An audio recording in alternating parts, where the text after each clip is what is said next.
Aqui é Sheila Pereira, nutricionista e Master Coach de emagrecimento consciente. Dando continuidade à série sobre saúde masculina, hoje nós vamos falar de exercício físico e saúde cardiovascular. E eu convidei o meu amigo, Márcio Nóbrega, para falar um pouquinho com a gente.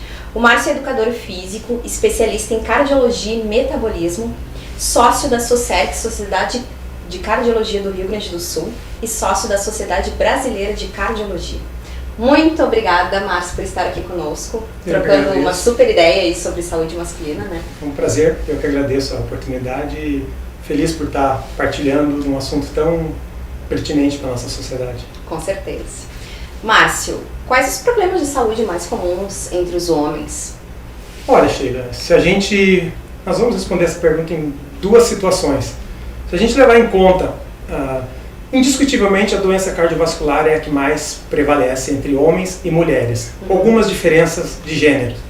Mas se a gente for esmiuçar um pouquinho mais essa questão e levar em conta a questão da idade, né, ou da faixa etária, com 20 anos, obviamente, o homem tem alguns tipos de doenças, né? Sim. Com 30, outros, né? A questão do câncer, a questão de acidentes, a questão de doenças sexualmente transmissíveis. Sim. Mas, num apanhado geral, de maneira geral, são as doenças cardiovasculares e os seus derivados, entre elas as arritmias, hipertensão arterial, as doenças congênitas do coração, entre algumas outras aí que vem ganhando espaço no nosso dia a dia. Só para a gente se dar conta um pouquinho da importância do assunto, anualmente no mundo, 17,5 milhões de pessoas perdem a vida por doenças cardiovasculares. Nossa. No Brasil, 350 mil. E no Rio Grande do Sul agora está saindo um estudo da sociedade, que eu acho que até o finalzinho do ano, ou início do ano, a gente já vai ter uma noção mais específica da quantidade desses números que são alarmantes aqui no estado também. Bom, e falando sobre isso, né, a gente sabe que os gaúchos, né, apresentam maiores índices de doenças cardíacas do país. E por quê? Quais os fatores de riscos que nós gaúchos apresentamos que o resto, né, do país não tem? Na verdade, levando em consideração a saúde do homem, né, também no resto do Brasil tem um certo descuido, né, mas aqui no Rio Grande do Sul, já há alguns anos eles vêm fazendo um levantamento, vêm somando dados para ter essa dimensão exata da principal causa e dos fatores de risco aqui no Rio Grande do Sul, que agrava essas doenças, e alguns mitos existem, né? Mas a questão do clima é uma coisa que realmente interfere, né? Algumas outras cidades, capitais com praias, com um clima mais tropical, as pessoas se ativam mais, se movimentam mais em praças, em ruas, embora isso esteja mudando, principalmente em Porto Alegre, né? Na capital. E a questão da alimentação pesa bastante no quesito fator de risco, né? O excesso de proteína, o excesso de gordura de origem animal e o sódio, né? No churrasco, não condenando o churrasco, mas precisa ter um certo limite nessa ingesta. E isso aí, até pesquisas agora, é o que mais tem pesado no sentido de fator de risco para o gaúcho. Muito bem. E essa genética cardiovascular, ela realmente interfere na saúde ou isso é um mito? Interfere muito.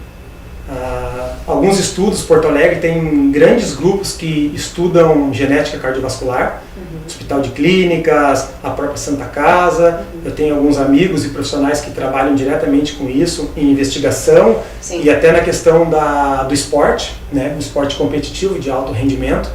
E realmente a genética é preponderante para desenvolvimento de doença cardiovascular.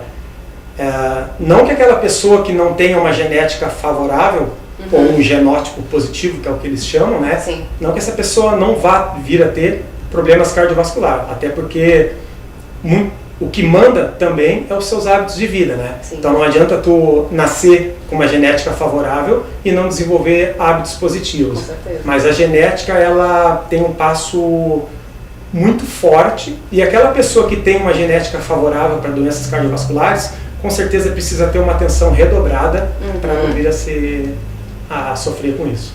Muito bem. Bom, os homens a gente sabe que eles são bastante relapsos com a sua saúde, né? Então, quais as orientações mais efetivas na prevenção dessas doenças cardíacas? Eu costumo brincar com as pessoas que, não, o homem vai no médico, né? Eu costumo com meus clientes, quando a mulher empurra ou quando Sim, ele toma com um certeza. susto, ou quando ele vai fazer um exame para alguma coisa e aparece outra coisa, então aí ele vai no médico. Mas as campanhas na mídia vêm alertando um pouquinho contra isso, porque se sabe e é perceptível que a prevenção é muito mais saudável do que o tratamento.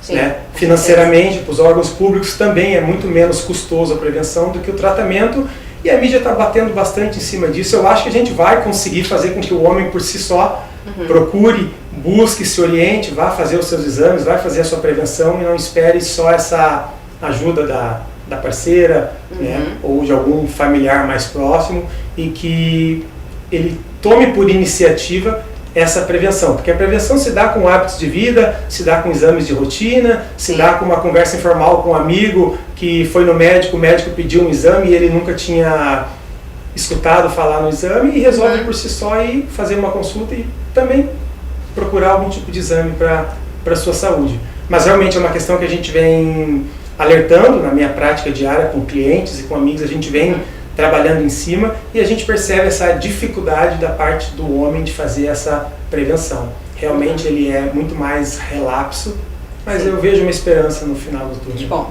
vamos lá. E quais as novas atualizações das diretrizes da Sociedade Brasileira de Cardiologia? A ideia da Sociedade Brasileira, no sentido de prevenção, ela é vasta, né? Ela agrega desde alimentação saudável, quanto prática de atividade física, de alguma maneira evitar poluir o corpo com substâncias. Mas agora no último Congresso Brasileiro de Cardiologia, algumas coisas foram destaque.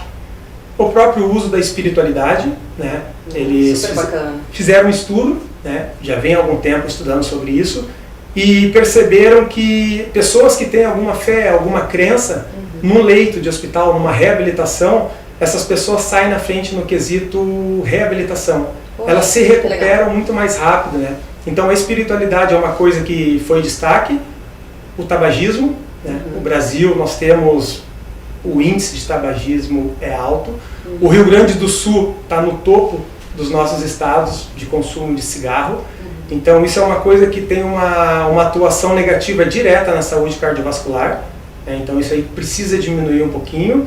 E a questão dos hábitos de vida, especificamente a atividade física. Essas atualizações das diretrizes mostraram que, embora alguns estudos mostrem que o exercício físico, a prática regular, tenha ganhos para a saúde, mas a prática de atividade física no seu dia a dia tem um fator muito importante que até então estava deixado de lado, no sentido de descer uma parada antes do trabalho, caminhar esse percurso, se possível, se a segurança assim permitir, ir de bicicleta ao trabalho, evitar o elevador por alguns momentos, subir a escada caminhando, ir até o mercado, trazer sacolas, fazer um pouquinho mais de força. Então isso chamou bastante atenção no sentido de que a população precisa se movimentar um pouquinho mais, precisa ser mais ativa nesse sentido. Nas práticas diárias, né? Porque se a gente somar todos os dias da semana, ao final do mês, a gente está economizando um monte de quilocalorias que poderiam ter sido transformadas em energia. E isso tem um impacto metabólico importante na saúde cardiovascular. Com certeza. E a vida, ela se tornou muito cômoda, né, Márcio? É tudo com controle remoto, tudo muito prático hoje. As pessoas deixaram, sim, de se movimentar nesses pequenos momentos, né? Não é o exercício em si, claro, a gente sabe que as pessoas deveriam se movimentar muito mais, mas no dia a dia, em função da facilidade da tecnologia, né, as pessoas perderam esses momentos, né, de pequenas práticas, né? Agora está vindo a Feira do Livro, né? E é uma coisa interessante, eu li um livro de um colega aqui do Instituto de Cardiologia, Dr. Ivan Nesralla, e ele comenta nesse livro dele que até meados do século passado, 94% da energia gerada pelo homem era através de força braçal. E agora, nesse século, é o contrário. 95, 96% da energia gerada pelo homem são botões, são máquinas, são equipamentos eletroeletrônicos que, claro, nos dão um conforto, mas por um outro lado nos tiram esse gasto energético que vai somar negativamente para essa calculadora metabólica. Certamente. E Márcio, é comum a automedicação e esse uso indiscriminado de diuréticos, né? Quais os efeitos disso? Sheila, no Brasil, Eu digo no Brasil porque em outros países algumas políticas públicas não permitem certas coisas, né? Sim. Mas não entrando nesse detalhe, é muito comum. A gente vê na nossa prática diária, nas conversas de corredor, nas conversas em academias, em clínicas, em clubes, em eventos que a gente faz por aí. O vizinho tomou um remédio para dor de cabeça, indica para o outro e ele vai tomar porque acha que vai fazer bem para ele também. E isso é uma prática muito perigosa, muito mais perigosa do que se imagina, né? O remédio tem que ser prescrito pelo médico, né? O médico vai saber o que a pessoa precisa, se a pessoa tem algum tipo de alergia, alguma reação adversa, etc. e tal. Então, assim, a gente tem que condenar, como profissionais de saúde, essa prática tão corriqueira no nosso Brasil e perigosa e na nossa realidade, né? E nas academias também acontece uma coisa que a gente vê, eu vejo na minha prática, isso é uma coisa que eu presencio várias vezes, o uso dos diuréticos, né? Qualquer pessoa chega em qualquer farmácia, compra diurético, sai usando. Nós estamos falando no sentido de saúde geral, dando uma ênfase para a saúde do homem. Mas nesse quesito de diurético, a mulher sai na frente. Para cada 5, 6 pessoas que a gente escuta falar do consumo dessa substância, um é homem, o resto é mulher.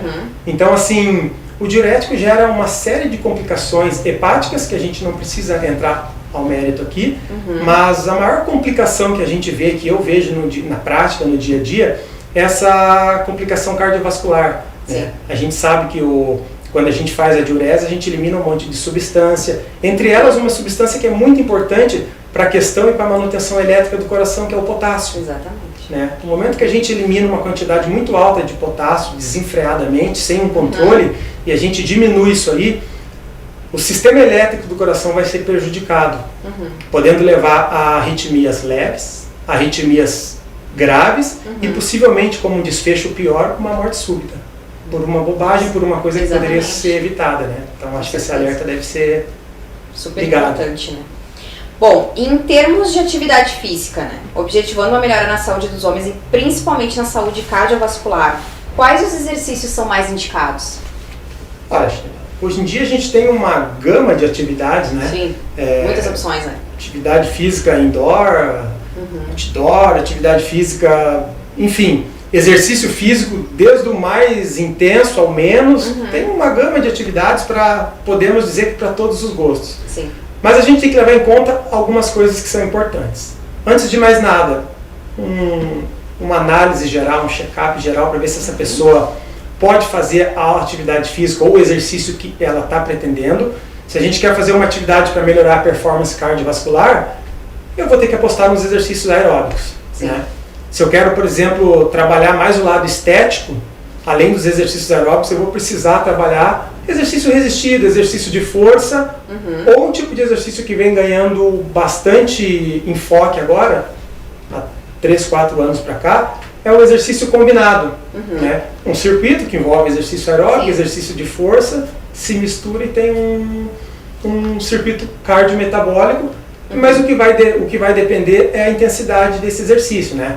Aquelas pessoas que estão iniciando, obviamente, vão ter uma intensidade menor um pouquinho, e aquelas pessoas que já estão há um certo tempo vão poder trabalhar com uma intensidade maior. Se o objetivo é emagrecer, obviamente eu vou ter que fazer uma atividade com impacto maior, no sentido de intensidade de exercício, mas assim, exercício de força é super benéfico, super importante para a manutenção dessa saúde cardiovascular, e os exercícios aeróbicos são indiscutivelmente aí super importantes também. E como o Márcio disse, né, sempre com acompanhamento médico, né? Primeiro uma avaliação médica para saber se você está apto ou não. Bom, e sobre os atletas de final de semana? Esses atletas são um caso à parte, né? A gente encontra, eu particularmente, eu trabalho com bastante reabilitação, né? Reabilitação física e funcional, e recebo muito desses atletas de finais de semana, né? Queria eu que o problema deles fossem só osteomuscular, que fosse só ortopédico, que fosse só um entorse ou alguma coisa. Não, mas não é. É além. Esses atletas de finais de semana normalmente são, estou te falando do que eu vejo na nossa prática no dia a dia. Homens de meia idade, circunferência abdominal elevada, estressados, trabalham a semana inteira, não praticam uma atividade física regular, e aí para esparecer a cabeça, como eles dizem, vão jogar uma partida de futebol e querem ganhar a todo custo. Se tiver que brigar fazendo um futebol, eles vão brigar porque eles querem ganhar. Sim. Então isso é um problema porque o futebol, embora seja a paixão da nossa população, ele é um esporte muito agressivo. Sim. E é um esporte, tecnicamente falando, de arranca. Isso faz uma oscilação no ritmo cardíaco, né? Eleva a frequência cardíaca a 90%, 100% da frequência máxima, em algum momento vai a 50%. Então, essa oscilação faz com que o coração trabalhe de uma maneira despreparada. E se esse atleta, entre aspas, não está preparado para isso, o coração vai sofrer muito mais do que deve. Né? Por que muito mais do que deve? Porque se ele fizesse durante a semana uma preparação, uma atividade física, um exercício físico regular, o sistema cardiovascular dele, bem como o sistema muscular, estaria preparado para esse impacto no final de semana. E a pergunta que eu mais escuto no dia a dia é: uma vez na semana exercício físico é benéfico? Prefiro não fazer nada então. Se essa uma vez na semana for regular, sim, ela é melhor do que tu não fazer nada. Né? Um exercício físico planejado e orientado. Não um esporte competitivo, não um futebol de final, sim, de semana. Né? Então, uma vez na semana, uma atividade física estruturada, bem montada, com objetivos e evolução, ela é benéfica sim, melhor do que nada. Agora, o esporte de final de semana, o futebol, esse é muito perigoso. Tem que ter uma certa preparação para isso. E a gente orienta as pessoas, os atletas de finais de semana e os clientes que, de maneira alguma, eles ingiram bebidas alcoólicas e depois vão... O que é muito comum, né? Após as partidas de futebol, o pessoal se reúne, churrasco e bebida alcoólica. Porque o álcool, ele é estimulante do sistema cardiovascular. Então ele senta com os amigos, faz uma rodada de bebida alcoólica, cerveja, vinho, seja o que for, sim, e vão para a prática do esporte, eles já vão estar com esse sistema cardiovascular excitado um pouquinho. E o futebol, a adrenalina, o cortisol vão aumentar um pouquinho mais isso aí, podendo disparar possíveis arritmias naquele momento ali. Talvez arritmias não maléficas, mas tem que ter esse cuidado, essa atenção. Muito bem. Bom, e na alimentação, na tua experiência de educador físico, quais os erros mais comuns que os homens cometem? Olha, pergunta difícil, né? Do lado de uma nutricionista falando de erros comuns sobre alimentação, mas assim, relatos que a gente vê no dia a dia, eu acho que essa pergunta ela vai de encontro com aquela primeira na nossa conversa aqui. Sim. Eu acho que o homem ele é mais relapso nesse sentido também, da alimentação, né? Ele se acha de alguma maneira um super-herói, né? Eu sempre falo por experiência própria também, já aprendi muita coisa nesse sentido. E ele vai praticar a atividade física dele, ele não tem uma regularidade na alimentação, mas o que me chama mais atenção, que eu fico assim, eu tenho um pé atrás com essa situação, é o uso desenfreado de suplementação. Ele pega, pesquisa na internet, não vem falar com uma pessoa da área, não vem falar com um profissional, uma nutricionista principalmente, né? E ele compra aquele que ele acha que é o melhor, porque o colega está tomando, ele não sabe se para ele aquilo ali vai ter um efeito tão benéfico, né? Sim. Ou maléfico, então ele sai usando desenfreadamente essa questão de suplemento, e até anabolizante, que é uma coisa que eu não gosto muito, eu condeno bastante, né? Só que às vezes as pessoas chegam para mim, comprei isso aqui, estou usando. Como assim está usando? Deveria ter procurado alguém, um especialista na área, né, para te orientar. Não, mas eu vi, estava na promoção na internet. Então esse tipo de coisa acontece no dia a dia. Então a gente tem que ligar o alerta para tentar inibir um pouquinho essa ação. Porque o homem faz isso mesmo, ele vai atrás e aí ele quer aumentar, ele quer resultado em um espaço curto de tempo, então ele faz uma ingesta de proteína porque alguém falou para ele que a proteína dá massa muscular. Sim. Então é para tomar sozinha, né? Não precisa de exercício, não precisa só de nada, proteína, né? Resolve. E o que eu acho complicado é que se a indicação ali para alguém que está fazendo um acompanhamento é, sei lá, tu deve saber melhor que eu, é 25 gramas de proteína a dia, ele vai tomar 60, ele vai tomar 70 porque ele acha que aquilo ali, ele compra um pote de suplemento que é para durar 2 meses, em 2 semanas acaba porque ele está fazendo uma super dosagem achando que vai ter um resultado mais rápido. Não vai acontecer, pelo contrário, né? Ele vai estar fazendo uma sobrecarga, talvez hepática, desnecessariamente. Renal também, né? Pois é, justamente. Então é o alerta que a gente dá nesse sentido aí. E Márcio, para a gente encerrar então, gostaria que tu desse uma dica, uma orientação geral aí pro pessoal, principalmente para os homens, né, em referência ao Novembro Azul. quais são as tuas orientações? Olha, antes de mais nada, que não existe mágica, né? Não existe suplemento que faça mágica, não existe uma pílula mágica que a gente toma e vai resolver os problemas, tanto no sentido de emagrecimento, quanto no sentido de ganho de condição física cardiorrespiratória. Aumento de massa muscular, tem que ir treinar, tem que ir fazer força mesmo, né? Não adianta. Tu pode sim usar uma suplementação, desde que prescrita por um profissional da área, para te ajudar. O próprio nome já diz, é um suplemento, né? E o que eu vejo que acontece bastante, e como dica eu já ressalto isso, a alimentação deve ser o carro-chefe da gente. Exatamente. Né? A suplementação vem em segundo e terceiro plano. Então, tentar fazer uma alimentação balanceada, ter persistência, fazer uma atividade física, de preferência aquela que te dê prazer, porque como a gente tem tanta opção hoje, tu pode escolher uma atividade física que te dê prazer, que goste, seja pedalar, seja musculação, seja qualquer tipo de esporte que a gente tem aí, ao ar livre, em ambientes fechados, mas que procure alguma coisa que te dê prazer e que tu se sinta motivado a fazer, né? E evitar aquelas receitas de internet que todo mundo vai trocando aí, uma pílulazinha mágica. Não existe nada disso, né? A gente precisa estar atento à saúde da gente, praticar a prevenção todos os dias e tentar ser um pouquinho mais alegre no dia a dia, porque o estresse também é o grande vilão dessa complicação cardiovascular, e principalmente o homem. Pesquisas agora mostram, pesquisas de 2019, que o estresse entra como um fator importante nesse sentido cardiovascular. E o homem, ele é mais estressado que a mulher. Aí aumenta cortisol, aumenta nível de adrenalina no sangue, e aí começa a acontecer um monte de reações que já entram como potencial fator de risco na saúde do homem também. Então, a dica que eu dou para a nossa turma aí, para a galera, é isso aí. Prevenção sempre, todos os dias, não baixar a guarda, praticar bons hábitos todos os dias, alimentação mais equilibrada, tentar comer mais comida de verdade, né? Não tanto comida embaladinha, né? Descascar mais, descascar mais. Né? Eu sei que é difícil, a correria, todo mundo tem as suas correrias, mas a gente precisa investir no futuro, investir na saúde da gente e tentar praticar bons hábitos a todo momento. É a dica que eu dou para a galera. Muito bem. Então tá, pessoal, muito obrigada, Márcio, pela tua ótima colaboração. O papo tá muito bom, né? Muito legal saber, né, que a gente tem bons profissionais para nos orientar, né, na nossa cidade. E te agradeço e te convido para mais vezes vir bater um papo conosco. Com certeza. Obrigado. E para você, se gostou, curta, comente, compartilhe e aguarde os próximos episódios dessa série. Um grande abraço. Vendas e instalações de piscinas, produtos químicos com teleentrega, assistência técnica e acessórios, aquecimento elétrico e solar, consertos e pequenos reparos, troca de areia, pisos e decks, confiança e transparência, pós-vendas, assistência técnica e garantia. Aproveite o calor para dar aquele mergulho em sua casa. Conceito Piscinas, Avenida Ney Brito, 585, na Coab.